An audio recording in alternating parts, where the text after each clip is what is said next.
আসসালামু আলাইকুম ভিউয়ার্স। বাংলাদেশের সর্বশেষ আপডেট সংবাদে আপনাদের জানিয়ে দেব হাতে থাকা সর্বশেষ আপডেট বাংলা সংবাদ। প্রথমেই সংবাদ শিরোনাম।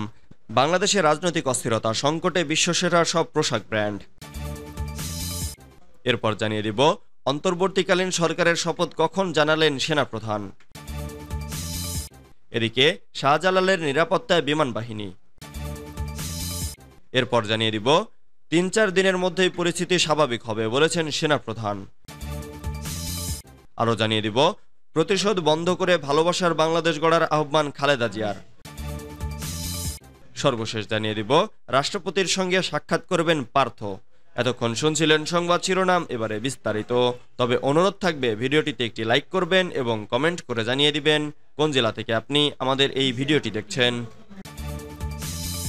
বাংলাদেশের রাজনৈতিক অস্থিরতা, সংকটে বিশ্বসেরা সব পোশাক ব্র্যান্ড। চলমান রাজনৈতিক অস্থিরতার কারণে বাংলাদেশের পোশাক শিল্পের কার্যক্রমে বিঘ্ন ঘটার সংখ্যা দেখা দিয়েছে। আর এ বিষয়টি সংকটে ফেলে দিয়েছে H&M থেকে শুরু করে যারা পর্যন্ত বিশ্বের সব বড় পোশাক ব্র্যান্ডগুলোকে। কয়েকদিন পরেই শুরু হচ্ছে বিভিন্ন উৎসব ও ছুটির মৌসুম। এই সময় এসব পোশাক ব্র্যান্ডের বিক্রি বেশি হয়, কিন্তু বাংলাদেশ যদি পোশাক রপ্তানি না করতে পারে তাহলে এটি তাদের ব্যবসায় প্রভাব ফেলবে। জুলাই থেকে বাংলাদেশে ব্যাপক আন্দোলন শুরু হয়। অবস্থার অবনতি হওয়ার পর গত সোমবার প্রধানমন্ত্রী শেখ হাসিনা পদত্যাগ করতে বাধ্য হন। তবে হাসিনার পতন চাওয়া বিক্ষোভকারীদের ব্যাপক হামলা ও ধরপাকড়ে কয়েকশো মানুষ নিহত হন। এমন পরিস্থিতিতে দেশের সব পোশাক কারখানা অনির্দিষ্টকালের জন্য বন্ধ ঘোষণা করে দেওয়া হয়।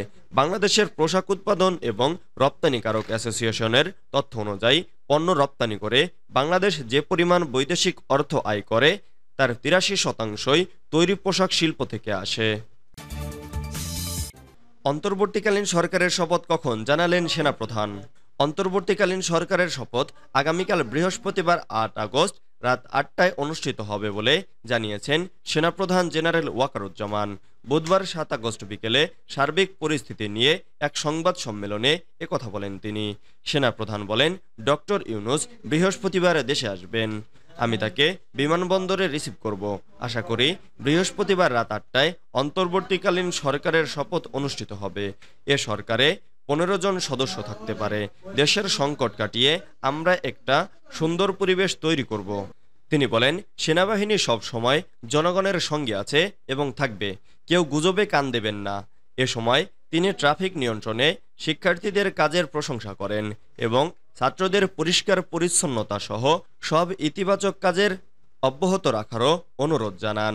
সেনাপ্রধান আরও বলেন, পুলিশ সক্রিয় হলে দেশের আইনশৃঙ্খলা স্বাভাবিক হয়ে আসবে। পরিস্থিতি দিন দিন উন্নতি হচ্ছে।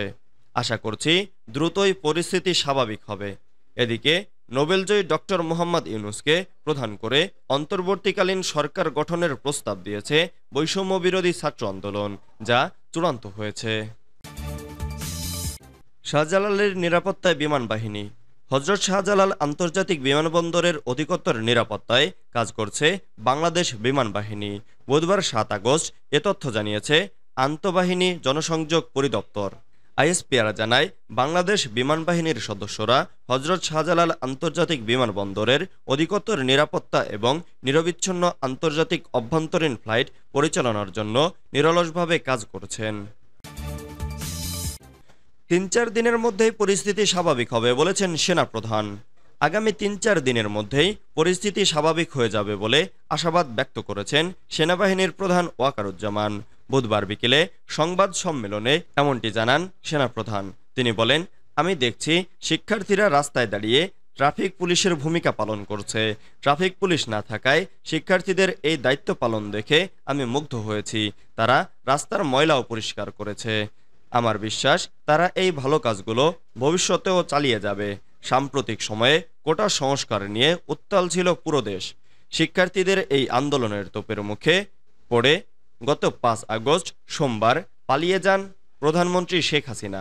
আওয়ামী লীগের পতনের পর ভেঙে যায় পুলিশের চেইন অব কমান্ড। সরকার পদত্যাগকে ঘিরে আন্দোলনকারী ও পুলিশের মধ্যে সংঘর্ষের ঘটনায় কর্মবিরতিতে রয়েছে পুলিশ প্রশাসন। এমন অবস্থায় ট্রাফিক নিয়ন্ত্রণ ও যানজট নিরসনে কাজ করেন শিক্ষার্থীরা। সরকারের পতনের কারণে দেশ প্রায় অচল হয়ে পড়েছে। আগামীকাল অন্তর্বর্তীকালীন সরকার শপথ নেবে, এমনটি জানিয়েছেন সেনাপ্রধান। তার বিশ্বাস, আগামী ৩-৪ দিনের মধ্যেই দেশ আবার সচল হয়ে যাবে, স্বাভাবিক হয়ে যাবে সবকিছু। প্রতিশোধ বন্ধ করে ভালোবাসার বাংলাদেশ গড়ার আহ্বান খালেদা জিয়ার। প্রতিহিংসা, প্রতিশোধের পালা বন্ধ করে ভালোবাসা ও শান্তির বাংলাদেশ গড়ার আহ্বান জানিয়েছেন বিএনপি চেয়ারপারসন বেগম খালেদা জিয়া। দীর্ঘ ১৫ বছরের বেশি সময় পর আজ বুধবার ৭ আগস্ট নয়াপল্টনে বিএনপির কেন্দ্রীয় কার্যালয়ের সামনে সমাবেশ অনুষ্ঠিত হয়। সমাবেশে যোগ দেন সারা দেশের হাজার হাজার বিএনপি নেতাকর্মী। এতে যুক্ত হয়ে ভার্চুয়ালি বক্তব্য দেন বিএনপি চেয়ারপারসন। এ সময় তিনি সংগ্রাম ও রক্তের বিনিময়ে যে তরুণরা বাংলাদেশের নতুন স্বাধীনতা এনেছেন, তাদের হাতকে শক্তিশালী করার আহ্বান জানান। হাসপাতালের শয্যা থেকে দেওয়া সংক্ষিপ্ত ভাষণে তিনি বলেন, দীর্ঘদিন অসুস্থ থাকার পর আপনাদের সামনে কথা বলার জন্য আল্লাহর কাছে শুকরিয়া আদায় করছি। আপনারা আমার কারামুক্তি ও রোগমুক্তির জন্য দোয়া করেছেন, সেজন্য আপনাদেরকে ধন্যবাদ জানাচ্ছি। দীর্ঘ আন্দোলন সংগ্রামের মধ্য দিয়ে আমরা ফ্যাসিবাদী অবৈধ সরকারের হাত থেকে মুক্তি পেয়েছি। আমি আন্তরিক ধন্যবাদ জ্ঞাপন ও স্মরণ করতে চাই আমাদের বীর সন্তানদের, যারা মরণপণ লড়াই সংগ্রাম করে অসম্ভবকে সম্ভব করেছে। শত শত শহীদকে জানাই শ্রদ্ধা। এই বিজয় আমাদের নতুন সম্ভাবনা এনে দিয়েছে। রাষ্ট্রপতির সঙ্গে সাক্ষাৎ করবেন পার্থ।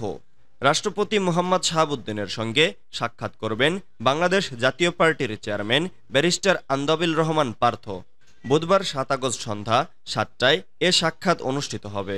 বিষয়টি নিশ্চিত করেছেন বিএনপির মহাসচিব আব্দুল মতিন সাউদ। জানান, সাক্ষাৎকালে চলমান পরিস্থিতি নিয়ে আলোচনা হওয়ার কথা রয়েছে। রাষ্ট্রপতি আমাদের সন্ধ্যায় সময় দিয়েছেন। এদিকে মঙ্গলবার রাতে বঙ্গভবনে রাষ্ট্রপতি মোহাম্মদ শাহাবুদ্দিনের সঙ্গে ৩ বাহিনীর প্রধানরা ও ছাত্র আন্দোলনের সমন্বয়কদের বৈঠক ডক্টর মোহাম্মদ ইউনূসকে প্রধান করে দেশের পরবর্তী অন্তর্বর্তীকালীন সরকার গঠনের সিদ্ধান্ত হয়। এরপর বুধবার দুপুরে দেশবাসীর উদ্দেশ্যে নোবেলজয়ী ডক্টর মোহাম্মদ ইউনূস বলেন, আমি সাহসী ছাত্রদের অভিনন্দন জানাই, যারা আমাদের দ্বিতীয় বিজয় দিবসকে বাস্তবে রূপ দিতে নেতৃত্ব দিয়েছেন।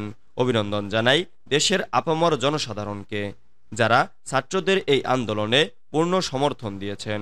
তিনি বলেন, আসুন আমরা আমাদের এ নতুন বিজয়ের সর্বোত্তম সদ্ব্যবহার নিশ্চিত করি। আমাদের কোনো প্রকার ভুলের কারণে এই বিজয় যেন হাতছাড়া হয়ে না যায়।